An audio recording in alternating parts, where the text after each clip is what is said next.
Welcome, keluarga Higher Than Ever Church. Di podcast Deep Talk with Pastor, kami ingin menjawab setiap pertanyaan-pertanyaan saudara dari sudut pandang Higher Than Ever Church Pastors. So, stay tuned, cause the truth shall set you free. Kebenaran yang kamu ketahui akan memerdekakan kamu. God bless. Shalom keluarga Higher Than Ever Church, kita bertemu lagi dalam podcast Deep Talk with Pastor. The truth shall set you free. Kebenaran yang kita ketahui akan memerdekakan kita semua. Amin. Dan hari ini kita akan membahas satu topik, yaitu tentang keluarga yang takut akan Tuhan. Dan di tengah-tengah kita sudah ada Pastor Victor Purnomo. Shalom Pastor. Shalom semuanya, shalom. Wah, bagaimana nih kabarnya kemarin pulang Wah, dari luar biasa, Israel, 21 hari Waduh, lumayan ada di lama Israel. sekali. Oke Pastor, nah hari ini tentu Pastor juga barusan pulang 3 hari, capek sekali. Tapi ya kita tetap mesti menjawab pertanyaan dari jemaat Higher Than Ever Church yang sudah masuk di tengah-tengah kita. Dan sekali lagi tema hari ini kita akan membahas tentang keluarga yang takut akan Tuhan, saudara semuanya. Dan langsung aja Pastor, yang pertama ini pertanyaannya adalah bagaimana sih punya keluarga yang bahagia di dalam Tuhan, Pastor? Saya rasa pasti kita semua pengen ya punya keluarga yang bahagia. Nah itu gimana Pastor? Nah gini saudara, banyak orang berpikir aku pengen mengejar kebahagiaan. Itu salah. Karena kebahagiaan itu gak bisa dikejar. Karena kebahagiaan itu ada sebuah efek dari sebuah tindakan perbuatan. Salah satunya kalau engkau takut akan Tuhan, engkau akan berbahagia dan panjang umur. Kalau engkau menghormati orang tua, akan berbahagia. Jadi bahagia itu efek akibat. Nah sekarang apa saja penyebab sehingga bahagia bisa datang? Itu yang harus kita kejar, kita lakukan. Salah satunya adalah kalau orang takut akan Tuhan. Dalam rumah tangga, dalam keluarga. Artinya seluruh keluarga adalah orang-orang yang takut akan Tuhan. Disitulah kebahagiaan akan tercipta dalam keluarga dan rumah tangga itu. Jadi dia mesti mengejar ya tentang takut akan Tuhan. Setiap anak-anak juga harus diajari seperti itu. Satu keluarga gak bisa cuman ayahnya aja atau ibunya aja gak bisa. Jadi seluruh keluarga, dan kita ini kan pembahasan tentang keluarga. Jadi gak bisa cuma satu orang. Tapi seluruhnya harus sama-sama. Tapi dalamnya ada apa lagi kira-kira Pastor? Selain mungkin takut akan Tuhannya, ada hal-hal lain lagi yang kira-kira buat Pastor itu membantu sekali dalam mewujudkan keluarga yang bahagia. Ya, kalau ketika kita takut akan Tuhan, disitulah kita akan mulai ada refleksi yang muncul. Misalkan seorang suami yang takut akan Tuhan, pasti gak akan macam-macam. Dia akan mencintai istrinya, setia. Nah, begitu ada suami istri yang saling setia, bahagia gak rumah tangganya? Bahagia. Ya bahagia, ya kan? Jadi source-nya, dasarnya, sumbernya takut akan Tuhan. Dari inilah akan mengalir semua aliran yang lain. Kalau dia takut akan Tuhan, bisa malas gak dia kerja? Kira-kira dengan anak mukulin gak? Nyiksa anaknya gak? Enggak lah. Disitulah tiba-tiba muncul sebuah kebahagiaan yang mereka bisa nikmatin. Jadi itu sumbernya. Setelah itu akan muncul semua tindakan-tindakan perbuatan kita yang mencerminkan kita takut akan Tuhan. Oke. Jadi semakin kita ini ngerti akan firman, mengerjakan firman, maka kita bisa mengerjakan punya keluarga yang bahagia juga. Karena sesuai dengan firman kita, Tuhan. Perbuatan kita sesuai firman. Pasti tuh akan bahagia keluarga itu. Oke Pastor. Jadi saudara semuanya, kita belajar hari ini ya. Intinya adalah firman Tuhan Pastor ya. Begitu orang yang takut akan Tuhan, dia ngerti akan firman Tuhan, mempraktekkan firman itu dalam keluarga. Tindakannya, perbuatannya sesuai firman. Maka semua akan berjalan dengan baik. Dan bisa menikmati kebahagiaan. Oke, yang kedua nih Pastor. Kalau tips mendidik anak zaman sekarang ini sesuai firman. Nah, saya juga punya anak-anak masih muda, masih remaja. Jadi memang banyak orang berpikir mendidik anak itu kalau mereka sudah dewasa. Kalau kecil kan gak ngerti. Itu kesalahan besar para orang tua. Sejak bayi dilahirkan anak itu. Itulah masa-masa yang paling luar biasa untuk mendidik mereka. Ketika mereka kecil, dikenalkan akan pujian, akan firman, akan mungkin cerita-cerita anak sekolah minggu. Dan bawa mereka ke sekolah minggu. Ajarin mereka membaca Alkitab. Masukkan di sekolah yang bagus pendidikan agamanya. Loh saya concern dengan sekolah loh. Orang bilang gini, sekolahin aja ke sekolah yang bagus, yang mahal. Belum tentu bagus kok. Tapi cari sekolah yang mendidik anak-anakmu takut akan Tuhan. Itu yang luar biasa. Banyak orang tua terlambat. Ketika remaja baru mulai mendidik, disitulah anak-anak mulai punya pemberontakan. Dan sulit untuk mendidik mereka. Dan mereka berkata, anakku yang mau ke gereja, anakku seperti ini, seperti itu. Telat. Walaupun telat masih bisa sih. Walaupun dengan sedikit extra effort yang cukup keras. Ya kan? Satu dengan doa. Nah tapi yang kedua juga mungkin carikan orang-orang yang sebaya dengan dia. Yang bisa mempengaruhi mereka, yang bisa ngobrol, yang rohani. Karena relate, ada hubungannya. Sehingga mereka mendengarkan. Tapi memang yang ini sedikit susah. Kenapa kau tidak memulai dari sejak dia kecil? Nah itulah pendidikan yang paling luar biasa. Kalau ingin menghasilkan seorang dewasa yang takut Tuhan, cinta Tuhan. Gak bisa pada masa itu aja kita berikan. Sejak kecil dipersiapkan. Gitu ya. Karena saya melihat bahwa gini Pastor juga ya. Anak-anak muda di zaman sekarang ini mereka lebih dengerin temennya daripada dengerin orang tuanya seringkali. Saya punya anak juga seperti itu. Dia lebih suka bergaul dengan temannya, dengerin apa kata temannya. Kayaknya takut banget kalau dia sampai temannya berkata sesuatu hal yang gak baik tentang dia. Dia takut banget. Tapi dengan orang tua juga enggak. Makanya di tempat kita juga ada MK yang buat anak-anak youth supaya mereka bisa juga digembalakan dengan baik. Jadi pergaulan bagaimanapun buat saudara semua jemaat yang punya anak tentu harus bawa mereka dalam pergaulan-pergaulan yang baik Pastor ya. Makanya ada satu pendapat yang bagus dari anak muda Bata. Carilah safe circle. Itu artinya sekitar kita atau pergaulan kita yang aman. Dan orang tua perlu memantau itu. Jadi kalau kita lihat anak-anak kita punya pergaulan di teman-teman itu yang baik. Itu sangat menolong. Apalagi anak-anak gereja yang takut Tuhan, cinta Tuhan. Gak jaminan loh anak gereja itu baik. Iya sih. Ya kan ada juga anak gereja yang nakal. Makanya kita perlu perhatikan circle-nya dia gimana sih pergaulannya. Di sekolah, di gereja. Kalau kita ngeliat ini anak baik kok. Anak yang takut Tuhan, cinta Tuhan. Orang tua memantau itu. Biarkan mereka bergaul di sana. Teman-temannya itu akan memberikan masukan yang bagus. Dan orang tua boleh sekali-kali ngecek ke temannya kok. Atau berikan masukan, tolong ya. Temanmu ini omongin ini. Ya kan? Kasih masukan-masukan yang rohani, yang bagus. Supaya circle itu semuanya bertumbuh, berkembang, jadi sehat. Dan anak-anak yang takut akan Tuhan.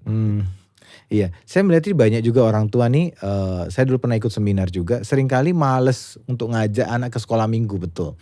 Salah satunya itu, mereka lebih suka daripada repot, nanti jemput lagi dan sebagainya, udah dibawa ke ruang ibadah, tidak mau diajak ke sekolah minggu. Padahal itu adalah di mana proses yang pertama mereka kenal firman, mereka bisa belajar cerita-cerita Alkitab yang jadi dasar buat hidup mereka.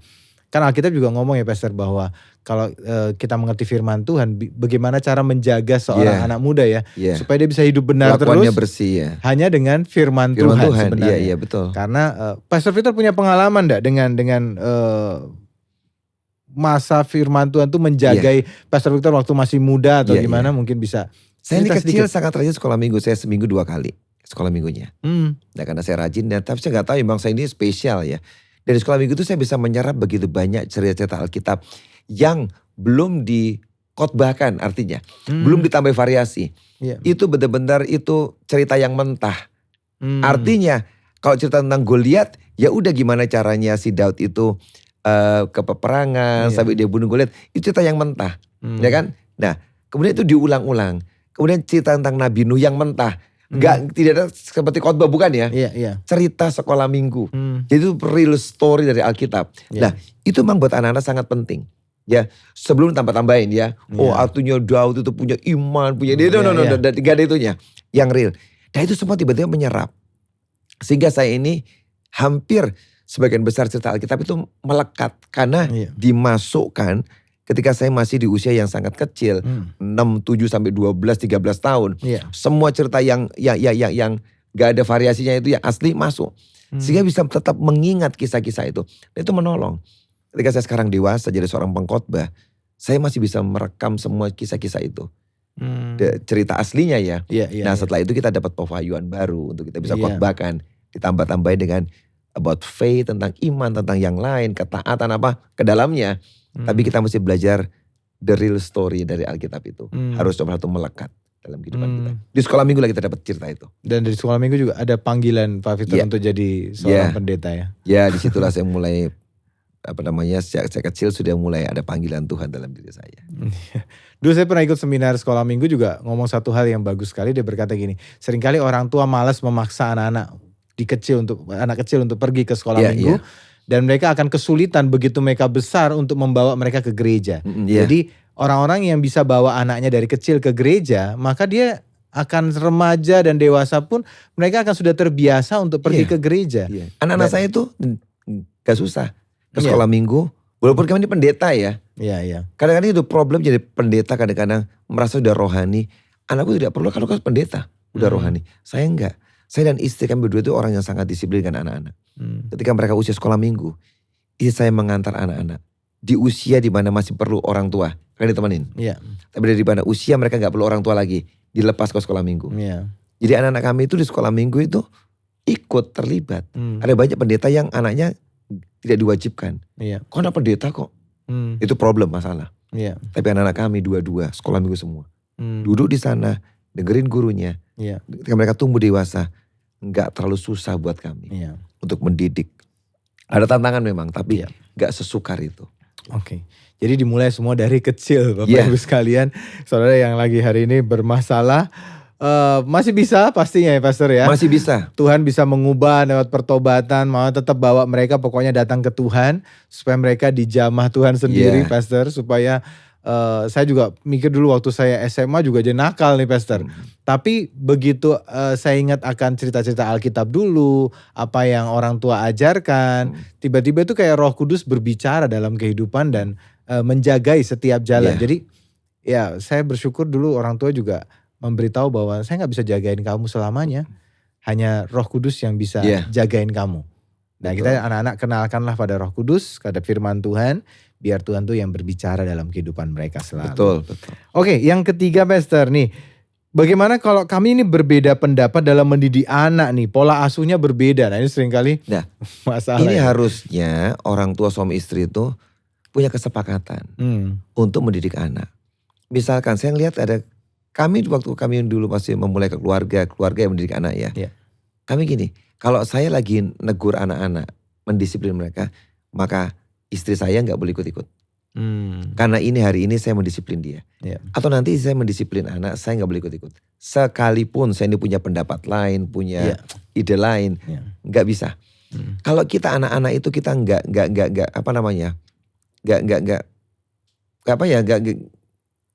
kadang orang pelin-pelan ya. Kadang-kadang A, kadang-kadang B. Nah kita gak bisa mengerjakan satu hal secara continue terus menerus.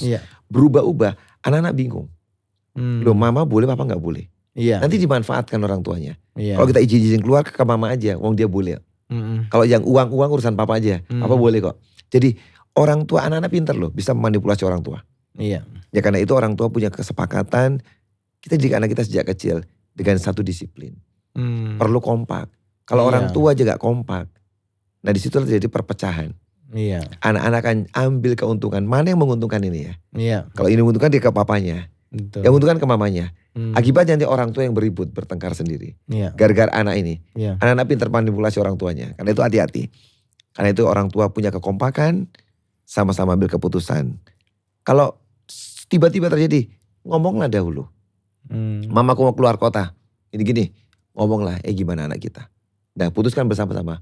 Ya boleh, enggak. Sudah diputuskan satu. Oke, apa? Enggak. Ngomong, tidak. Selesai. Tapi orang tuanya diskusi dulu. Nah gitu juga aman. Oke. Ya itu ya saudara semua. Tapi intinya di orang tuanya. Di orang tuanya. Gak bisa di anaknya ya. Gak bisa harus sepakat di orang tuanya yang harus sepakat. Dan orang tua jangan pelin-pelan. Gini, kalau orang tua ya berganti-ganti keputusannya itu bingung. Kadang boleh, kadang tidak. Kadang boleh. Jadi anak tuh bingung. Ini yang mana sih? Nah karena itu orang tua letak kuncinya. Kalau orang tua bilang tidak, konsekuensi tidak konsekuen, terus berkelanjutan. Bilang tidak. Oke, Pastor, berikutnya kita akan tanya nih, bagaimana sih mendidik anak Gen Z nih agar mereka punya mental fighting spirit di dunia pekerjaan. Nah, mungkin Pastor kan anaknya sudah kerja semua nih. Gen Z juga ya, anak saya Gen Z. Anak saya itu Gen Z. Bagaimana mendidik mereka? Jadi gini, saya tahu anak-anak Gen Z itu orang ngomong mentalnya itu agak lemah. Ya kan? Waktu mereka itu agak lemah, Kadang-kadang gampang menyerah, putus asa. Iya. Tapi gini, sebagai orang tua, kalau kau bisa memberikan firman, mendidik dalam firman, dan juga memberikan encouragement, kita sedang membuat anak kita itu bukan jadi orang yang rapuh. Ya, dengan anak-anak saya ngajarin mereka gini, kalau lu perlu uang tambahan, papi bisa ngasih. Tapi kenapa sih kok kamu nggak mau usaha? Akhirnya dia usaha tuh. Temannya itu satu kali punya usaha home job ya, kerjaan di rumah ya, untuk cuci sepatu. Nah dia dipercaya, mau nggak lu? Aku mau pindah nih kerjaan yang lain. Ini aku ajarin kamu. Dia mau. Dia bersihin sepatu diajarin. Satu dia buka job untuk nyuci sepatu. Memang nggak besar. Sekali cuci sepatu 30.000, 40.000 satu sepatu dia cuci sama dia. Tapi saya ngeliat dia serius banget tuh. Mengerjakan kadang-kadang ada 5 pasang, 10 pasang dia kerjain. Saya lihat bagus. Loh, saya nggak lihat uangnya berapa sih yang masuk. Yang saya perhatikan adalah cara dia mau fight dengan keadaan. Aku ini nggak boleh mengharapkan papiku terus. Gimana ya caranya aku ini bisa punya penghasilan. Kadang-kadang dia dipakai untuk iklan. Dia mau. Loh, saya tanya, lu dapat berapa sih?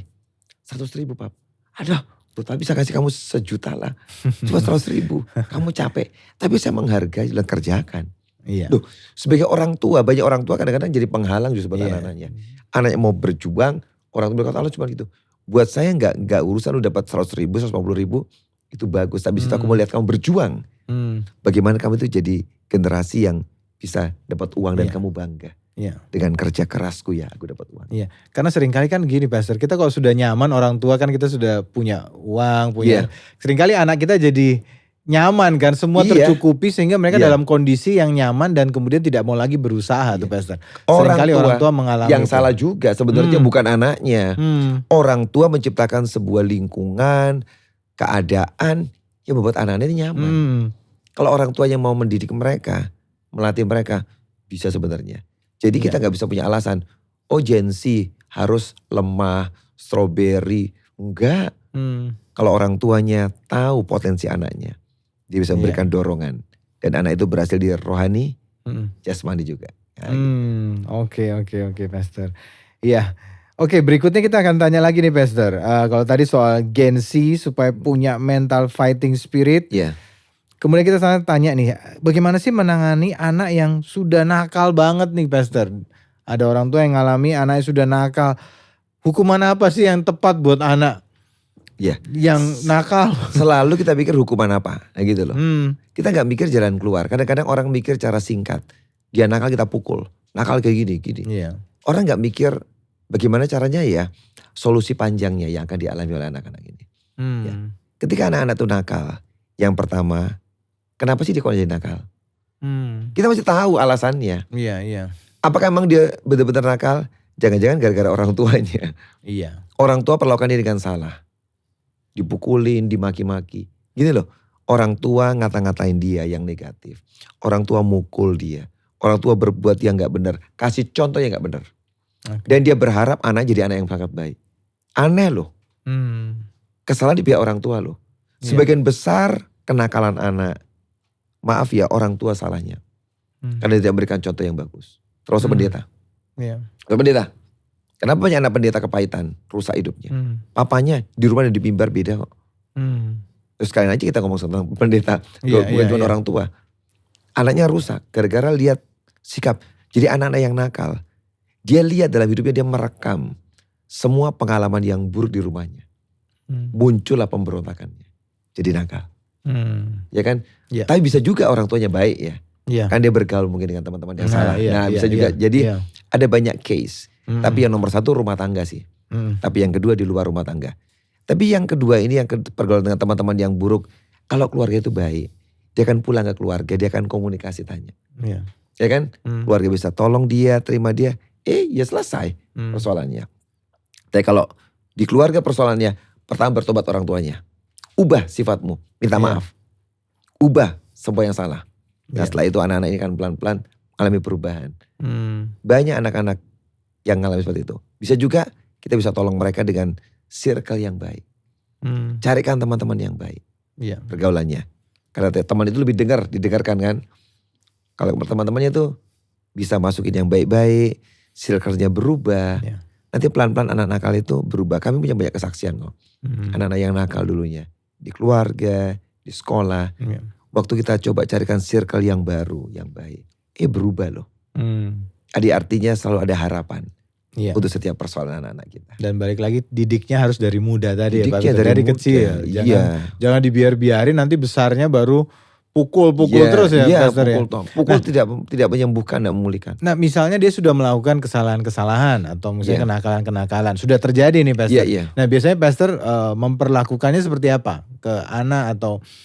Kita aja omong lah. Anak-anak saya pernah cerita, Bu dia tuh nakal, nge-vape. Ya kan kita jengkel banget ya. Dia pakai vape ngapain ini? Nggak tahu juga. Karena temennya pergaulan. Wong saya tuh gak pernah ngerokok, gak pernah pakai vape. Tapi artinya bukan dari saya contohnya ya kan. Dari teman-teman. Akhirnya dia sadar karena firman. Dia bersaksi. Akhirnya aku sadar kok. Aku gak mau lagi kayak gini. Kok aku punya teman-teman nakal. Dia tinggalkan teman-teman itu. Karena firman, kesadaran. Dan orang tuanya dia lihat. Papa pun gak ngerokok. Ya kan. Melihat contoh yang baik dari papanya. Kemudian dari firman yang dia dengar selama ini. Menyadarkan dia. Dan dia lepasin semua teman-teman yang salah itu. Yang ngajarin dia ke vape. Bebas dia. Berarti ada penjelasan. Kalau kita menghukum. Nah ini biasa anak-anak kecewa dengan orang tua. Karena seringkali dia dimarahi atau dipukul. Dia tidak mengerti kesalahannya nih Pastor. Jadi seringkali mereka jengkel. Mereka marah. Karena tapi juga kalau dijelasin terus juga kadang malas juga. Anak-anak juga kadang-kadang tidak ngerti. Tidak mendengar. Karena dia seripit mengulang-ulang lagi kesalahannya. Iya. Saya menghadapi dengan anak saya juga sama. Tiap kali dia salah dijelasin terus soalnya nanti besok tetap aja dilakuin nih Pastor. Karena anak Gen Z itu punya jawaban sendiri selalu. Karena gini, cara berpikir kita sudah sangat beda. Dulu kalau generasi yang lama-lama itu ya. Orang tua dan anak itu kadang-kadang masih nyambung perkataannya. Ucapannya. Walaupun beda ya masih nyambung. Sekarang sangat berbeda sekali. Karena mereka sudah terpengaruh oleh gadget, oleh HP yang mereka pegang, oleh teman-teman lingkungan mereka, dengan semua kemajuan sehingga sebentar kita ini generasi lebih tua ini gak di dunia itu, sehingga itu membuat hubungannya itu sangat-sangat renggang, susah banget untuk menyelami mereka. Gitu. Nah hukumannya biasa Pastor Victor beri fisik atau jarang sekali atau? Kalau selama ini udah gak ada hukuman fisik ya pas kecil aja. Di rumah itu kita ada kita panggil Mr. Spoon. Jadi kita panggil itu loh untuk masak, dari kayu sutil kayu. Kita gambarin muka senyum dan muka marah. Kalau dibuat pelanggaran kita ngomongin 1, jangan. Dilakukan terus 2, akhirnya ya udah pantatnya kena 1 tes. Nangis. Jadi kita ngomongin, kenapa kamu gini? Karena kamu tadi diomongin papi, diomongin mami gak mau taat. Kamu rewel, minta ini gak boleh. Sadar? Dan dia langsung berubah jadi anak yang sangat manis. Dengan pengertian dan pukulan itu. Tapi gak bisa lama-lama dipukul. Lama-lama dia akan mengerti. Dengan diomongin. Dengan hukuman. Kamu kalau nakal, ya udah minggu ini gak boleh nonton TV. Gak boleh main keluar. Ya itu akhirnya gitu. Diambil haknya ya. Diambil haknya lebih baik. Lama-lama udah dewasa kita paling kasih nasihat. Udah gak ada pukulan. Saya gak pernah pukul. Sejak anak saya SD itu udah gak ada dipukul. Sampai sekarang. Jadi saya pernah dengar juga ini Pastor mungkin masukan sedikit. Jadi tidak boleh mukul wajah nih. Dikasih tahu dari psikolog itu nggak boleh sampai kita waktu mendisiplin anak tidak boleh memukul wajah. Karena katanya sangat mempermalukan mereka dan gambar diri mereka rusak. Kalau sampai wajah itu dipukul, makanya seringkali kita diajar dulu mukulnya udah pantat aja. Karena tongkat didikan.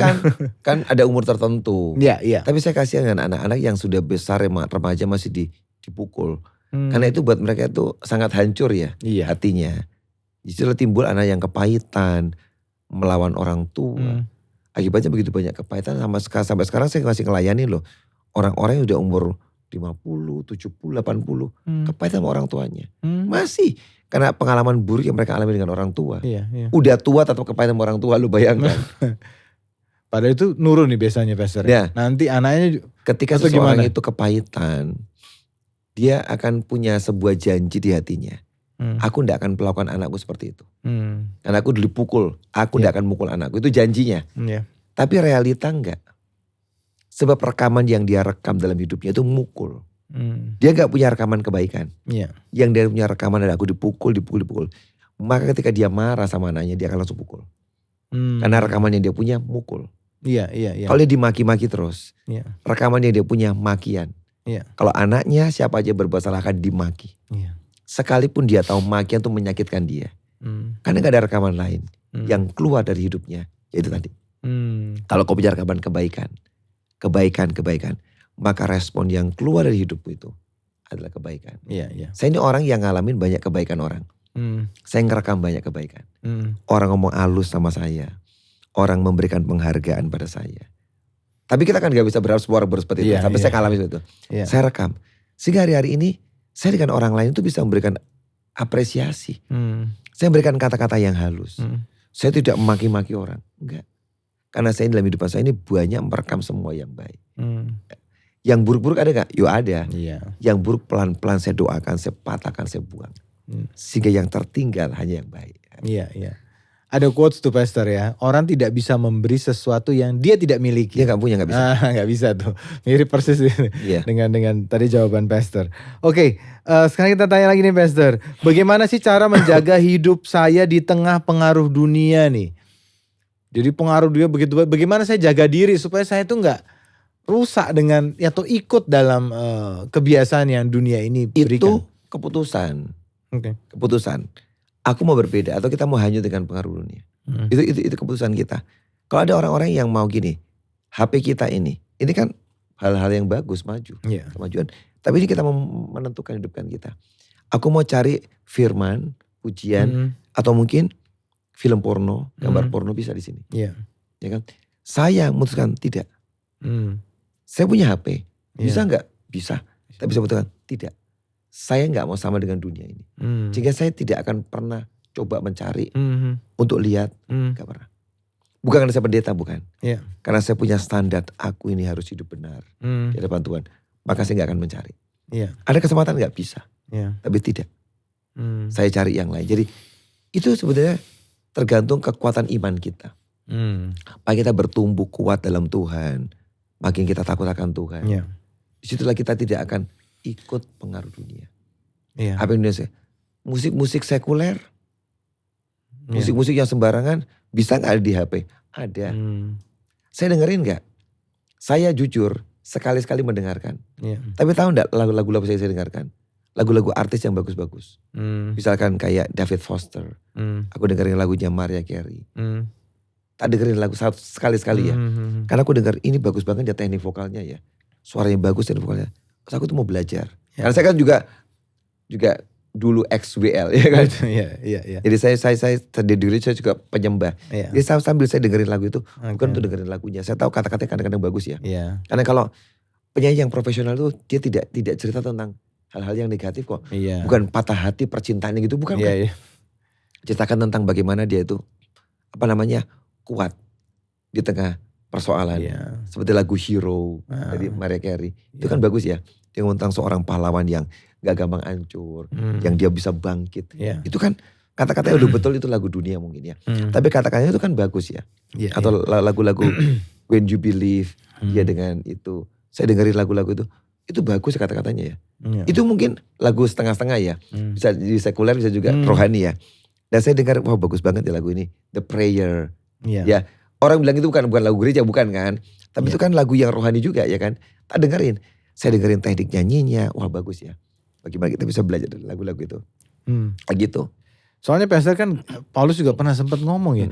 Aku nih pengen yang baik nih. Kalau tadi kan Pastor bisa memutuskan. Wah pokoknya saya gak mau itu nih keputusan-keputusan. Nah seringkali kan ya mungkin yang dihadapi juga orang-orang, saya rasa semua juga pengennya tentu baik semuanya. Tapi Paulus pun berkata bahwa kok malah yang jahat yang aku lakukan gitu loh. Nah itu gimana Pastor? Lah gini, setiap orang kan punya iniquity ya, tarikan-tarikan di hati iniquity yang kita sebut ini. Yang kita pernah bahas itu, masalah dosa. Punya ketertarikan untuk jatuh dalam dosa. Nah, tapi kita cepat gak respon. Ketika kita muncul keinginan langsung enggak lah. Apa saja ya. Keinginan marah misalkan. Orang ngomong apa, saya ngalami juga. Misalkan orang ngomong apa, ini orang kok kayak gini ya ngomongnya gak enak ya. Saya terpunya iniquity untuk bisa ngamuk mungkin. Tapi selalu ingat, gue ngapain ngamuk ya? Membuang energiku. Allah kita ngomong yang bagus aja. Dia solve problem. Iya, Gak usah ada kelanjutan problemnya. Iya. Selesai. Bukan cuma saya ngomong tadi pornografi, bukan itu. Hal-hal kecil, marah, tersinggung. Orang ngomong mungkin dia guyon tentang kita. Kita kok tersinggung, ngamuk. Lalu kita bisa respon dengan keras. Tapi mau gak iniquity itu bilang, enggak lo cuma gitu aja. Di situ kita menang. Jadi kembali lagi, pasti ada godaan. Tapi tergantung keputusan kita. Nah, apa respon kita kepada semua itu. Dan keputusan itu dipengaruhi dengan kedewasaan rohani kita. Yang tiap hari kita. Semakin kamu itu penuh firman, penuh Roh Kudus, semakin bisa mengendalikan diri kita. Oke, Pastor. Itu saudara semua yang bertanya pertanyaan ini. Kemudian ini, apa saja yang harus dipertimbangkan nih ketika diperhadapkan antara pelayanan, tugas pelayanan dan waktu keluarga. Dan ini konteksnya katanya penting semua nih. Waduh, repot ini. Gini, saya pernah khotbah. Coba cari khotbah saya tentang balancing keseimbangan antara Tuhan. Saya ngomong pelayanan ya. Antara Tuhan dan keluarga. Dalam pelayanan, dalam keluarga ya. Karena gini, banyak orang yang mengatasnamakan Tuhan. Pelayanan. Aku pelayanan toh, nanti biar keluarga aku diurus Tuhan. Itu saya sering dengar. Kalau aku melayani Tuhan, nanti keluarga aku diurus Tuhan. Makanya Tuhan yang disuruh tanggung jawab dengan keluarganya. Padahal keluarga itu tanggung jawabmu loh. Akibatnya apa? Mereka gak nyiapin makanan. Pergi aja tinggalin pagi-pagi.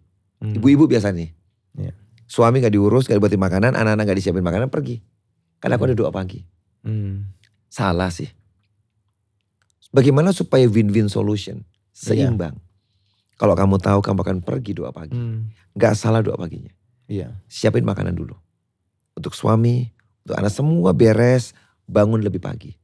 Semua tersedia, sudah doa pagi dan kamu pergi doa. Tapi anak-anakmu dan suamimu sudah keurus. Itu seimbang. Ya kan? Gak boleh juga gini, pokoknya keluarga. Gue gak urusan Tuhan. Gue mau kasih makan anak-anak, ngelayan mereka. Kalau ke gereja gak usah lah. Pelayanan gak usah. Itu salah besar.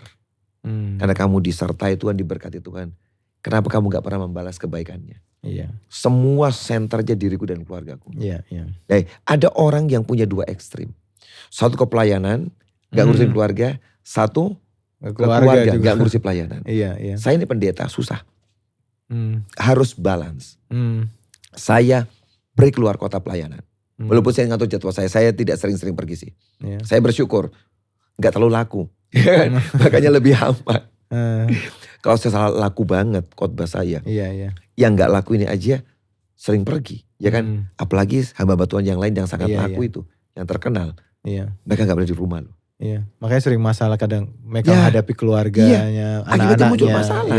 Lagi deh, saya mencoba keseimbangan. Kalau saya di rumah, saya ngurusin anak-anak saya, istri saya. Karena mereka perlu. Saya ngobrol sama istri, nyium istri, ngajak pergi makan keluar, bilang hari ini semua urusan berhenti. Kita makan malam bareng berempat. Saya haruskan. Karena anak saya juga harus sibuk dengan pelayanan. Tiap hari ada jadwal ini. Jarang ketemu. Saya juga pergi. Ya kan kita kadang-kadang harus ngatur. Yang kali ini gak boleh kemana-mana. Kita sama-sama. Saya ketegasan makan bareng. Sambil ngobrol. Ya udah. Kita putuskan seperti itu. Atau kadang-kadang saya liburan bareng lah. Ya mereka. Itu waktu yang paling enak, barengan. Ya dalam kebersamaan, suasana yang santai. Kita ngobrol. Liburan gak terlalu mahal. Kemana kayak keluar kota sebentar, yang deket-deket gak usah mahal-mahal. Ya kan? Yang penting kebersamaan. Supaya kuat. Tuhan gak pernah pengen ya sukses di pelayanan, hancur di rumah tangga. Banyak orang tidak urusan kok. Tapi saya ini concern. Sebuah keseimbangan. Rumah tangga dan pelayanan harus jalan bareng. Apakah Tuhan pengen pelayanan kita bagus, rumah tangga kita hancur? Dia gak pengen. Dan jangan salahkan Tuhan. Yang salah kamu. Orang enak aja ngomong, aku pelayanan kok untuk Tuhan dan rumah tanggaku hancur. Dari Tuhan toh. Yang loh kok enak sekali.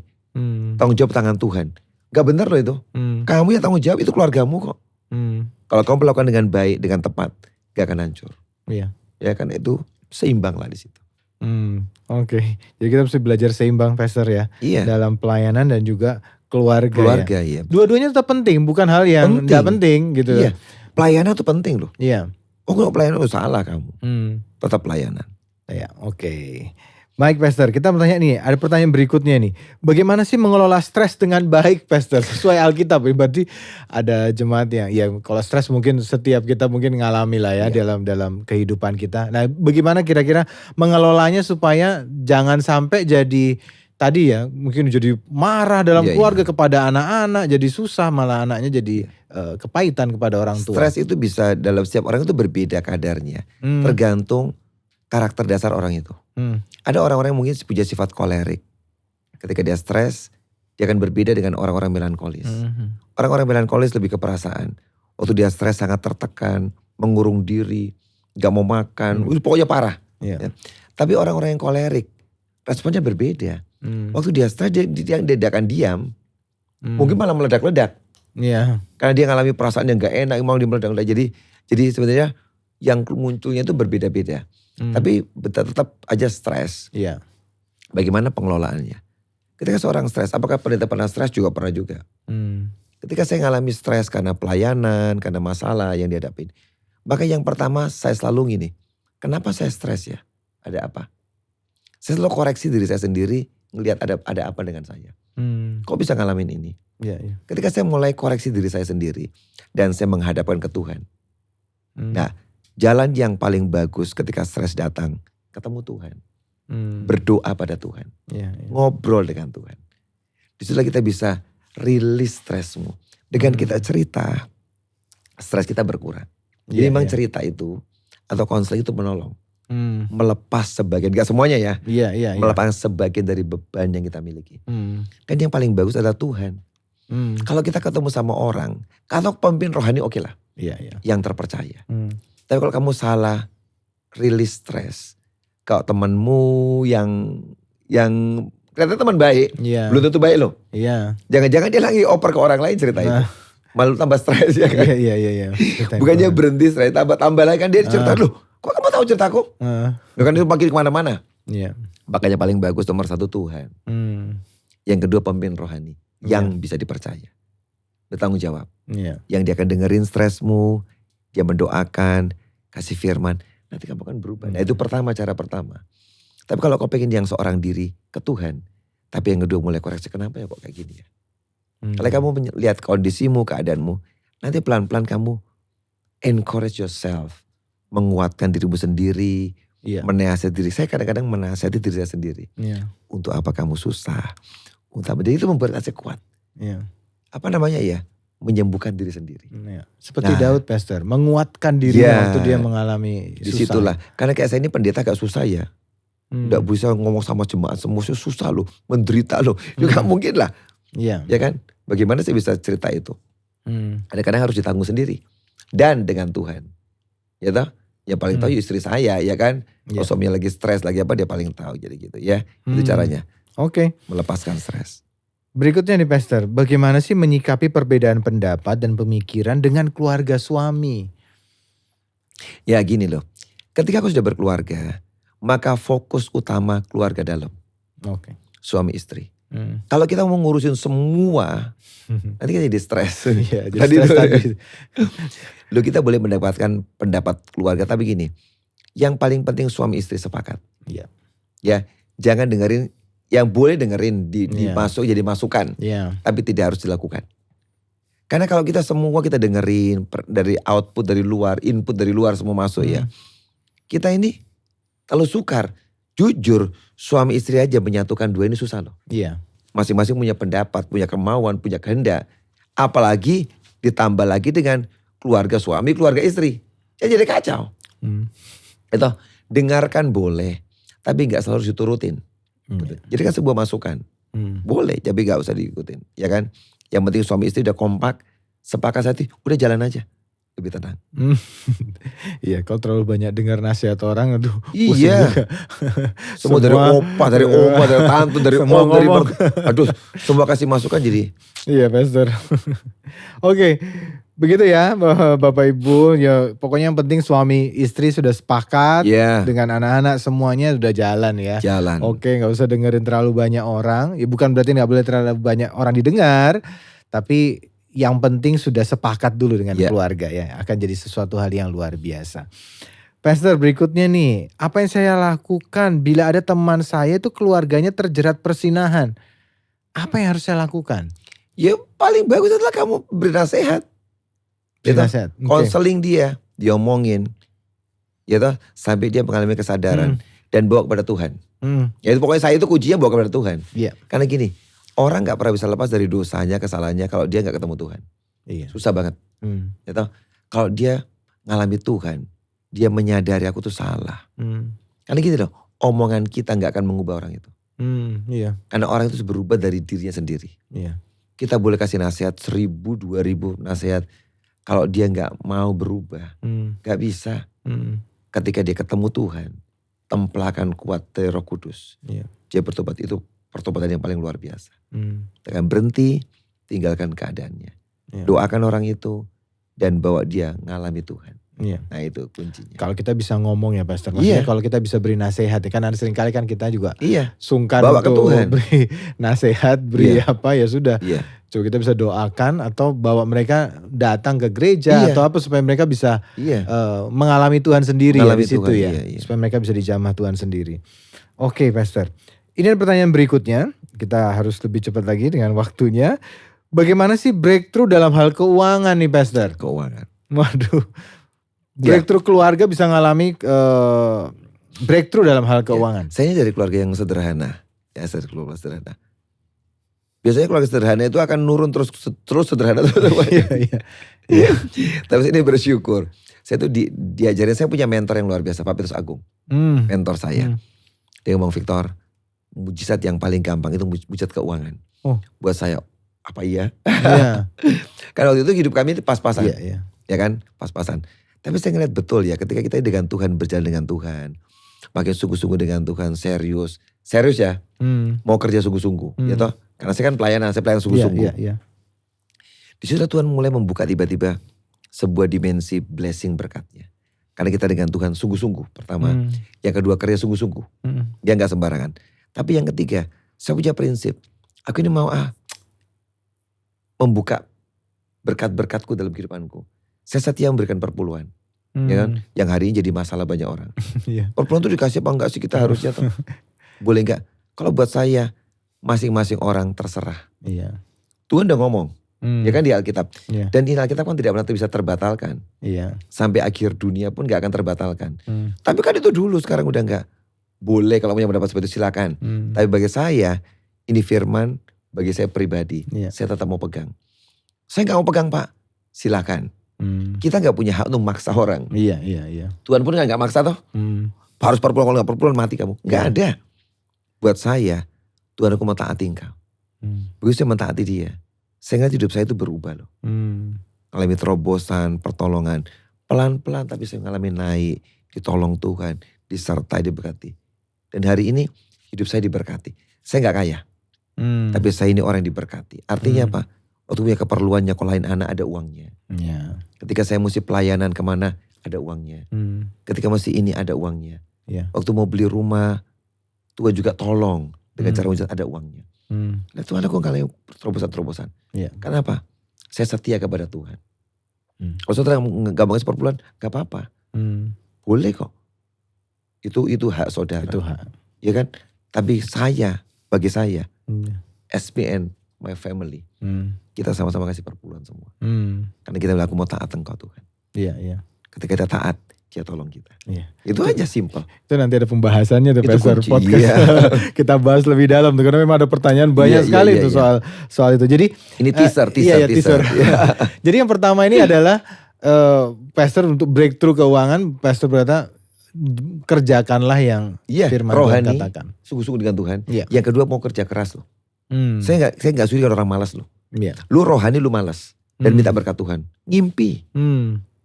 Saya rajin kerja keras. Sampai hari ini loh. Iya. Hal-hal kecil saya kerjakan. Kan udah pendeta. Harusnya hanya khotbah. Iya. Hanya hal-hal yang besar. Enggak. Yang kecil saya kerjakan loh. Karena saya tidak mau kehilangan kerajinan saya di depan Tuhan. Iya. Jangan malas. Nah Pastor, kalau Pastor sendiri dalam hal keuangan di keluarga, kira-kira seperti apa sih keuangan keluarga Pastor Victor ini? Keuangan keluarga saya, memang semua gaji saya serahkan ke istri. Oh gitu? Iya. Iya. Saya semua gaji. Kan gajian di gereja ya. Iya, kita gajian semua, iya. Jadi aman, nggak bukan terima per bulan nggak. Iya. Gajian, jadi entah persembahan gereja banyak atau sedikit itu nggak ada urusannya. Tiap bulan udah ditetapkan segini gaji, mau kurang mau cukup terserah. Iya. Ya toh? Iya. Pada hari-hari kan anak-anak kuliah tuh mahal banget ya kan. Iya. Tapi gini, kalau kita sama Tuhan sungguh-sungguh, saya kasih perpuluhan, Tuhan itu memberkati kok. Menolong, menyertai ketika anak-anak mau kuliah. Kita struggle gimana ya ini mahal. Tapi Tuhan tetap tolong bisa tiap bulan bayar, tiap semester bayar. Istri saya pegang keuangan. Oke. Ya kan pokoknya saya cuma minta gini. Pokoknya setiap bulan habis semua gak apa-apa. Saya pengen dia nabung sih tapi gak bisa. Oh gitu. Ya sudah. Nah saya kadang-kadang dapat berkat khusus. Iya. Ya kan, jadi itulah saya bisa simpan untuk nabung. Oke. Jadi kami tetap di keluarga itu ada tabungan. Jadi ada uang untuk biaya keluarga, Iya. saya punya tabungan. Tapi saya juga punya spesial, saya punya uang sendiri untuk pelayanan. Kalau saya loh. Oke. Jadi yang ini pelayanan. Jadi kalau ini saya tidak ambil ini. Kalau ini untuk pelayanan, kalau saya pergi pelayanan keluar kota kemana, ke bangsa-bangsa, saya mesti bayar hotel, bayar makan, ngasih bantuan. Saya tuh punya uang tabungan untuk pelayanan. Oh, oke. Saya sendirikan. Gak tahu Tuhan ngomong kamu harus punya. Makanya saya punya 3 bagian. Ada keluarga, ada yang buat tabungan, tapi juga ada yang untuk pelayanan. Kalau saya, tidak usah ikut-ikut. Tapi itu enggak dari gaji Pak Victor, Pastor Victor, yang uang pelayanan tadi, yang pelayanan itu. Itu orang berkati. Kalau saya diberkati gitu, saya simpan. Tidak semua saya habiskan buat urusan keperluan pribadi. Oke. Saya sisihkan untuk berkatin orang-orang. Kadang-kadang Tuhan nyuruh, kamu berkatilah ini pendeta ini miskin. Dia gak punya motor. Pakai uang pribadimu. Ya uang pelayanan itulah saya pakai. Yang saya simpan, saya tabung itu untuk pelayanan. Atau ngasih tolong orang ini, ngasih itu, ngasih beasiswa, ngasih ini. Saya punya uang memang untuk pelayanan. Dan Tuhan aku maulah. Uang itu bukan untuk pribadi semua. Kita itu kalau diberkati Tuhan, ingat orang lain. Loh, kan Bapak pendeta. Itu bahaya pendeta. Ini pendeta. Pendeta kan sering dikasih uang. Kita terima persembahan, kadang-kadang dikasih ya.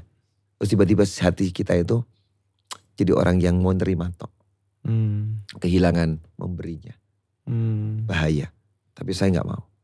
Tuhan, kalau aku jadi hamba Tuhan, harusnya aku memberi contoh. Akulah orang merasa pemberi kepada orang-orang lain. Seorang pendeta harus suka memberi. Maka saya praktek, bukan ngomong. Saya praktek dalam diri saya untuk memberi.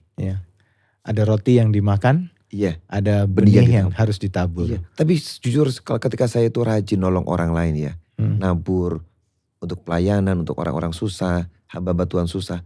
Saya gak pernah kekurangan hidup saya.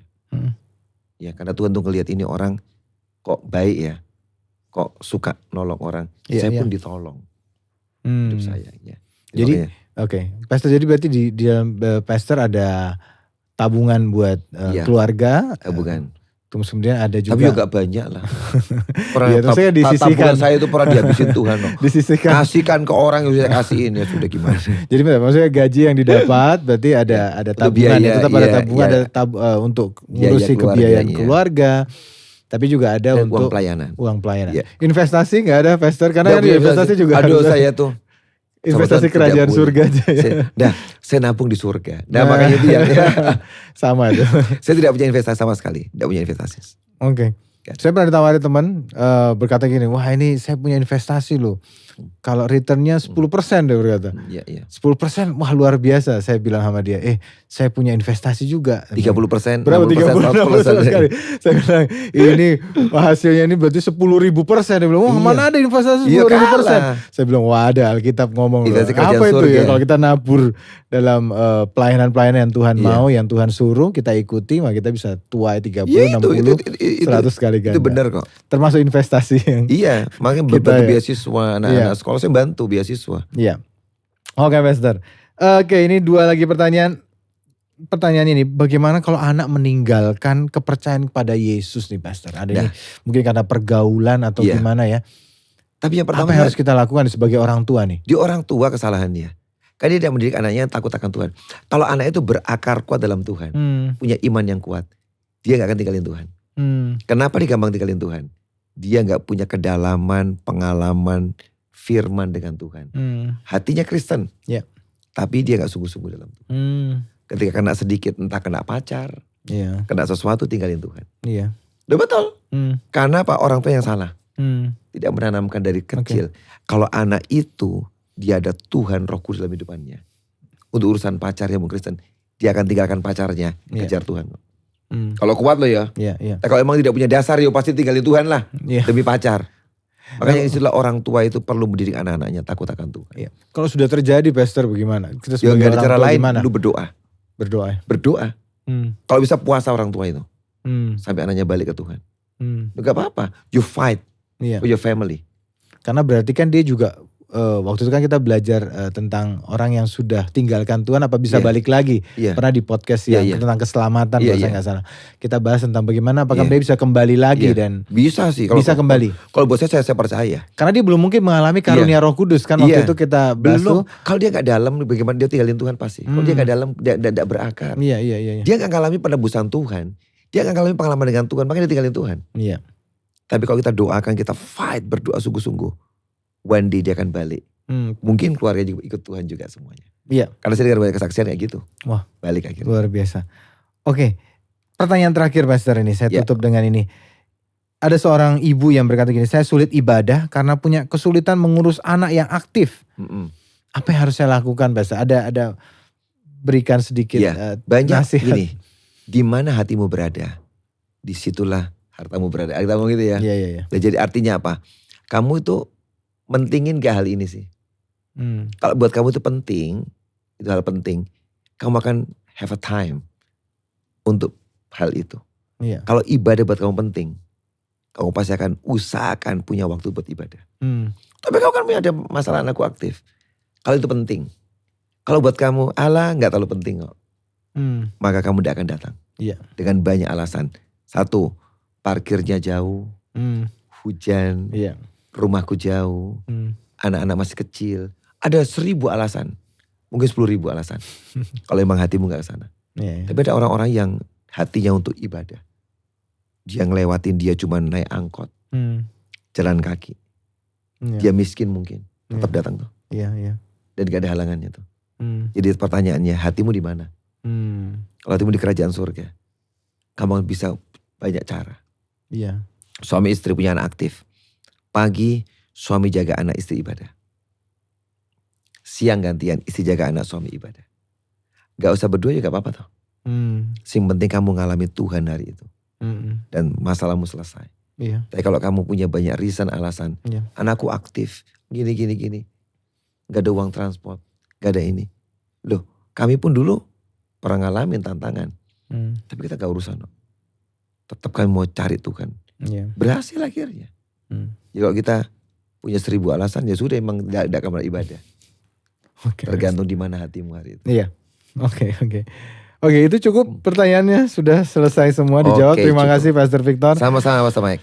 Pastor, tolong berikan sesuatu buat keluarga-keluarga. Hari ini satu perkataan dulu sebelum kita nanti berdoa buat mereka juga. Buat keluarga-keluarga yang mungkin hari ini dalam kesulitan, tadi mengalami banyak hal.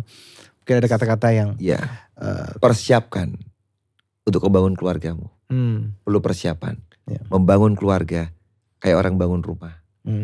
Kalau kamu kekurangan modal, kekurangan apa macam-macam untuk bangun, gak akan jadi rumah itu. Modal utama itu Tuhan. Tapi kamu mau bayar harganya, mau kerja keras, gak malas. Kalau dua-dua jalan bareng, yang rohani, yang jasmani. Karena perlu yang jasmani juga. Perhatian, perkataan.